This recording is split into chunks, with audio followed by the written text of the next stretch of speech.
नमस्कार, मी प्रिया काळे. तरुण भारतच्या न्यूज बुलेटिनमध्ये आपल्या सर्वांचं स्वागत. आता पाहूया ठळक घडामोडी. बैलहोंगल तालुक्यातील होसूर गावामध्ये मित्रानेच मित्राचा खून केल्याची घटना घडली आहे. आपल्या भावाला औषध देण्यासाठी गेले असता मंजू कोलकार याचा खून त्याच्याच मित्राने केल्याचे संशय व्यक्त करण्यात आलेला आहे. अवधच्या पुण्यभूमीवर प्रभू रामलल्लाच्या मूर्तीची 22 जानेवारी रोजी प्रतिष्ठापना झाली. तेव्हापासून आत्तापर्यंत भारतभरातून दररोज हजारो लाखो भाविक प्रभू रामचंद्राच्या दर्शनासाठी गर्दी करत आहेत. या भक्तांच्या सोयीसाठी रेल्वे मंडळाने विशेष आस्था रेल्वे सेवा सुरू केली आहे. त्यानुसार आज बेळगाव रेल्वे स्थानकात या विशेष सेवेला हुक्केरी हिरेमठाचे श्री चंद्रशेखर शिवाचार्य स्वामीजी, बजरंग दलाचे पदाधिकारी आणि रेल्वे विभागाच्या अधिकाऱ्यांच्या उपस्थितीत हिरवा झेंडा दाखवून सकाळी 10:30 वाजता चालना देण्यात आली. या प्रसंगी हुक्केरी हिरेमठाचे श्री चंद्रशेखर शिवाचार्य स्वामीजींनी सांगितले की अयोध्येला जाऊन प्रभू रामाचे दर्शन घेण्यासाठी रेल्वे मंडळाने आस्था विशेष रेल्वे सेवा सुरू केली असून याचा लाभ बेळगावकरांनी घेण्याचे आवाहन केले आहे. या प्रसंगी रेल्वे अधिकारी आसिफ, हिंदू संघटनेचे कार्यकर्ते व इतर उपस्थित होते. कावळेवाडी तालुका बेळगाव येथे अंत्यसंस्कारासाठी गेलेल्या गावकरी आणि खासगी जमीनदार यांच्यात वाद झाले आहे. जमीन मालक मनोहर मोरे आणि गावकरी यांच्यात वाद झाल्यानंतर गावकऱ्यांनी मृतदेह ठेवून आंदोलन केले. या प्रकरणाची तक्रार ग्रामीण पोलीस ठाण्यात झाली आहे. बॉलिवूड अभिनेता आमिर खानच्या दंगल चित्रपटात छोटी बबिताची भूमिका साकारणारी अभिनेत्री सुहानी भटनागर हिचे शनिवारी निधन झाले. 17 फेब्रुवारी रोजी दिल्लीत सुहानीने अखेरचा श्वास घेतला. वयाच्या अवघ्या 19व्या वर्षी सुहानीने या जगाचा निरोप घेतल्याने हळहळ व्यक्त होत आहे.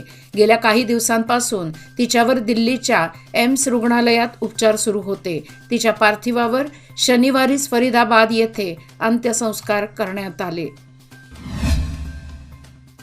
रामकृष्ण मिशन आश्रमाचा 20वा वर्धापन दिन मोठ्या उत्साहात साजरा होत आहे.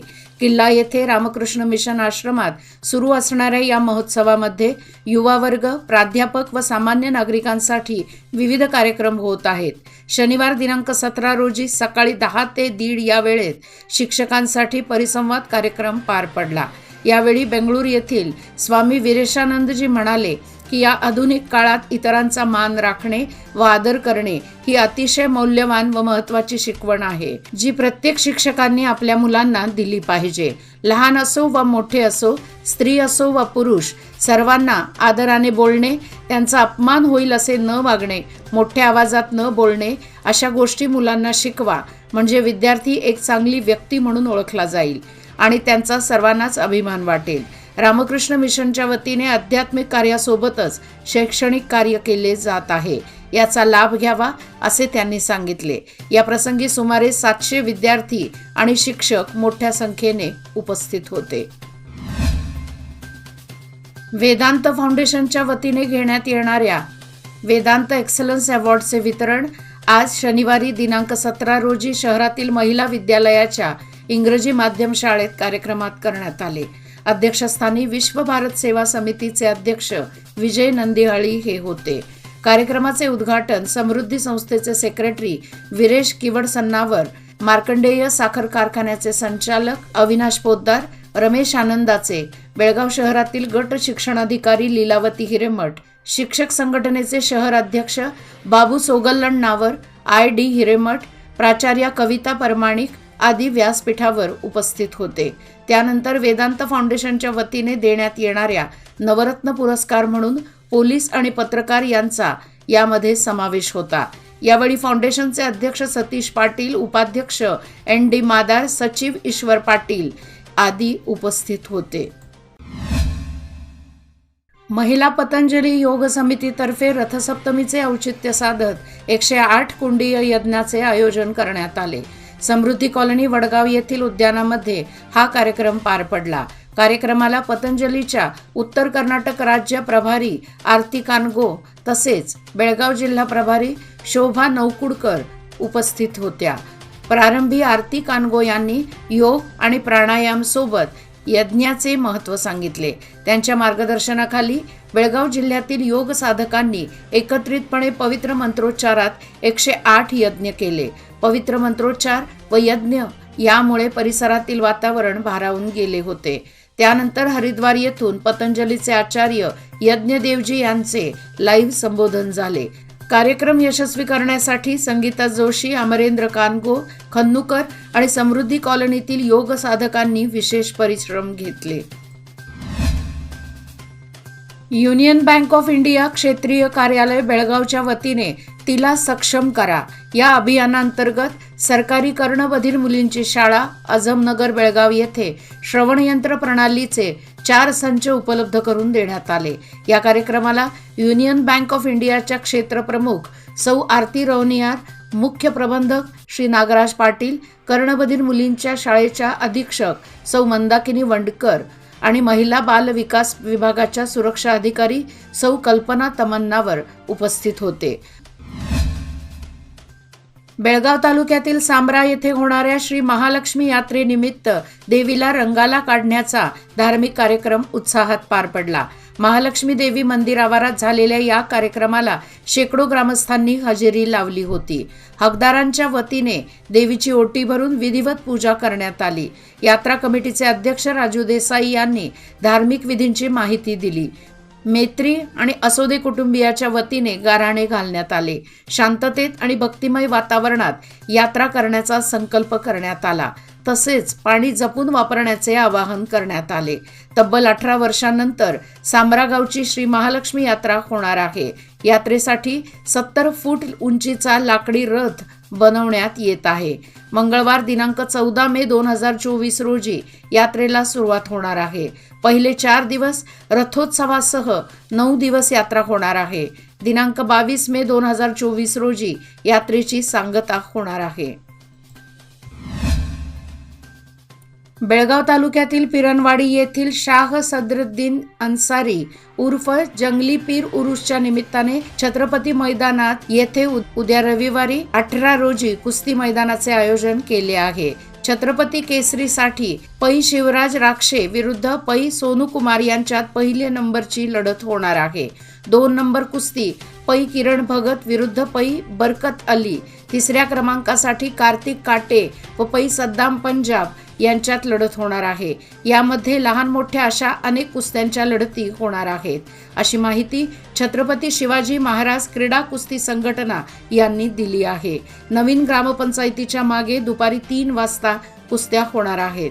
मैदानात सुमारे 200 कुस्त्या होणार आहेत.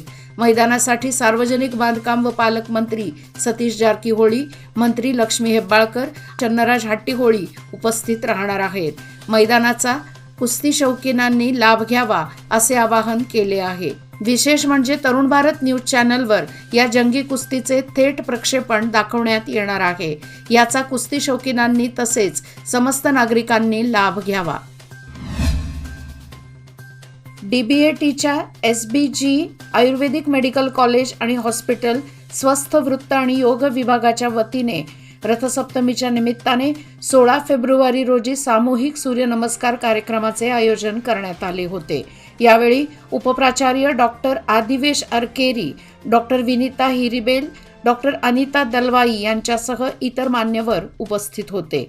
या प्रसंगी 250हून अधिक विद्यार्थ्यांनी सूर्यनमस्काराच्या 48 फेऱ्यांचे प्रात्यक्षिक केले.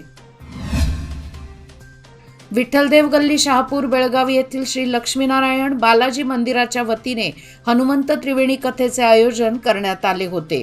प्रारंभी व्यंकटलालजी चिंडक, मुकुंद बंग, रमेश हेडा, राधेश्याम सारडा यांच्या हस्ते दीप प्रज्वलन करण्यात आले. सौ स्वाती चिंडक यांनी पंडितजींचा परिचय करून दिला. त्यानंतर अध्यात्मकतेला प्राधान्य देणारे पूजनीय पंडित श्री विजयशंकरजी मेहता यांनी आपल्या अमोघ वाणीद्वारे हनुमंत त्रिवेणी कथेचे कथन केले. यावेळी अनेक भाविक उपस्थित होते. उद्या रविवारी देखील हा कार्यक्रम होणार आहे. निप्पाणी शहर जिल्ह्यात बेळगाव नंतर दुसरे मोठे शहर आहे. त्यामुळे शहराचा सर्वांगीण विकास होणे गरजेचे आहे, अशा वेळी दरवर्षी नगरपालिकेच्या अंदाजपत्रकात मोठमोठ्या तरतुदी केल्या जातात, पण प्रत्यक्षात त्याची अंमलबजावणी होत नाही. ही रक्कम अन्यत्र खर्च केली जाते. त्यामुळे आगामी अंदाजपत्रकात तरतुदी करताना त्याची अंमलबजावणी होईल याकडेही लक्ष द्यावे, अशी मागणी नगरसेवकांनी केली. नगरपालिकेच्या सभागृहात दुसरी अंदाजपूर्व बैठक शनिवारी पार पडली. पहिल्या तसेच दुसऱ्या बैठकीलाही निम्म्याहून अधिक नगरसेवकांनी दांडी मारल्याचे दिसून आले. निप्पाणी येथील तलाव परिसरात शुक्रवारी सायंकाळी 5च्या सुमारास अचानक आग लागल्याने सुमारे 20,000 रुपयांचे नुकसान झाले. तलाव परिसरात शॉर्ट सर्किटने शुक्रवारी सायंकाळी अचानक आग लागली. या आगीमध्ये टायर, लाकडी साहित्य यासह अन्य साहित्य जळून खाक झाले. या आगीची माहिती त्वरित निप्पाणी अग्निशमन दलाला देण्यात आली.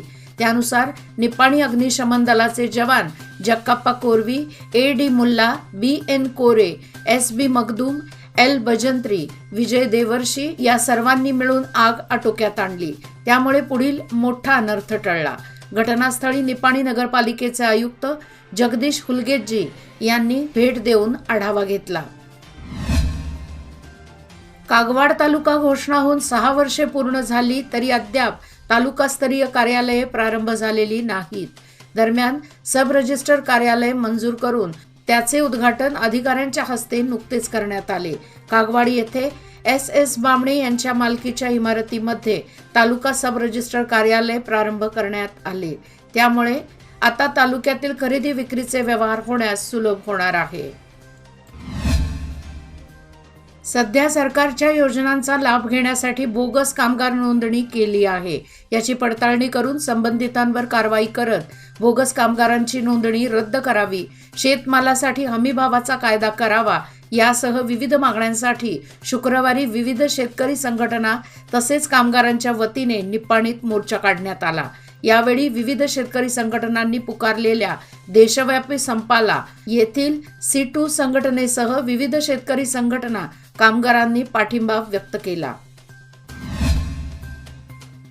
रायबाग येथील तहसीलदार सभाभवनात SC/ST समाजाच्या विविध मागण्यांसंदर्भात निर्णय घेण्यासाठी सभेचे आयोजन करण्यात आले होते. ही सभा तालुका प्रशासन व समाज कल्याण विभाग यांच्या संयुक्त विद्यमाने आयोजित करण्यात आली होती. अध्यक्षस्थानी तहसीलदार प्रशांत चनगौड हे होते. यावेळी उपस्थित दलित नेत्यांनी प्रत्येक 3 महिन्यांनंतर सदर सभेचे आयोजन करण्यात येत होते. मात्र गेल्या 2 वर्षांपासून एकदाही सभा घेण्यात आलेली नाही. अधिकाऱ्यांनी जाणीवपूर्वक सभा घेण्याचे टाळले असल्याचा आरोप करण्यात आला. तसेच सदर सभेत गैरहजर राहिलेल्या अधिकाऱ्यांवर कारवाई करण्यात यावी अशी मागणीही केली. याचबरोबर आजचे बातमीपत्र इथेच संपले. अधिक माहिती आणि ताज्या घडामोडी करता पाहत रहा तरुण भारत न्यूज चॅनल. तसेच आमच्या चॅनलला लाईक, शेअर आणि सबस्क्राईब करायला विसरू नका. आणि विश्वासार्ह बातम्यासाठी दररोज वाचा दैनिक तरुण भारत. धन्यवाद.